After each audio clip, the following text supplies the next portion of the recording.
Hello guys, and welcome back to Trade to Learn. This is the third part of our cryptocurrency series, so if you haven't already, go ahead and watch the last two videos. The last video goes over a few key terms that you'll need to know first. Today, we'll be diving into another complicated part of cryptocurrency, crypto mining. There are many different concepts that really go into understanding the process in the first place.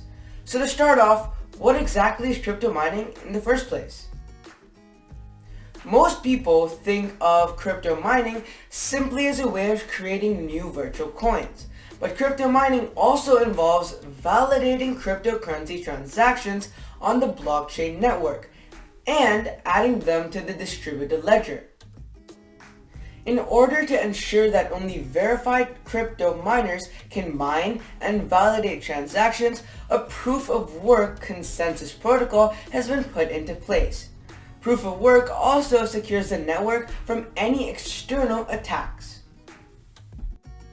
Crypto mining is somewhat similar to mining precious metals.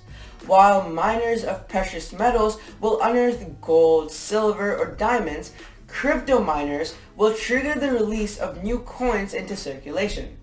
For miners to be rewarded with new coins, they need to deploy machines that solve complex mathematical equations in the form of crypto hashes. We talked about crypto hashes in the last video. Miners compete to zero in on that hash value, and the first miner to crack the code gets to add the block to the ledger and receive the reward.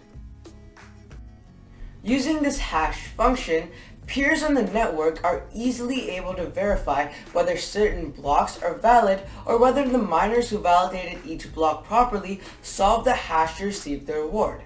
The last video on blockchain dives a lot deeper into this. Over time, as miners deploy more advanced machines to solve the proof of work, the difficulty of the equations on the network increase as well. At the same time, competition among miners rises, increasing in the scarcity of the cryptocurrency as a result. Now, to understand what cryptocurrencies get from people mining, let's take Bitcoin as an example. Blockchain mining is a metaphor for the computational work that nodes in the network undertake in hopes of earning new tokens. In reality, miners are essentially getting paid for their work as auditors. They're doing the work of verifying the legitimacy of Bitcoin transactions. This convention is meant to keep Bitcoin users honest and was conceived by Bitcoin's founder, Satoshi Nakamoto. By verifying transactions, miners can help prevent the double spending problem. Double spending is a scenario in which a Bitcoin owner illegally spends the same Bitcoin twice. With physical currency, this isn't an issue. When you hand somebody a $20 bill to buy soda, you no longer have it. So there's no danger that you could use that same $20 bill to buy movie tickets the next door. Through counterfeit cash, this is possible, but it's not exactly the same as literally spending the same dollar twice. With digital currency, however, there's a risk that the holder could make a copy of the digital token and send it to a merchant or another party while having the original token. Let's say you had one legitimate $20 bill and one counterfeit of the same $20. If you were looking to try to spend both the real bill and the fake one, someone who took the trouble of looking at both the bill's serial numbers would see that they were the same number, and one of them had to be fake. What a blockchain miner does is pretty similar to that. They check transactions to make sure that the users have not illegally tried to spend the same Bitcoin twice. Finally, let's take a look at the mining process itself.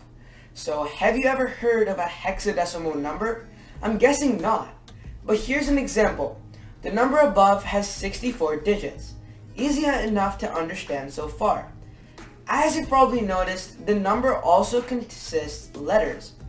What miners are doing with those huge computers and dozens of cooling fans is guessing at the target hash.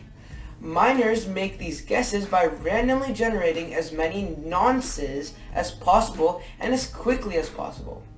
A nonce is short for number only used once, and the nonce is the key to generating these 64-bit hexadecimal numbers that I've mentioned. The first miner whose nonce generates the hash is awarded credit for completing that block and is also awarded 6.25 bitcoins. In theory, you could achieve the same goal by rolling a 16-sided dice 64 times to arrive at random numbers. But why on earth would you do that? Overall, that's how crypto mining and the mining process works. The last part of the cryptocurrency series is coming soon, so stay tuned. That was all for today. Make sure to like and subscribe, and see you next time.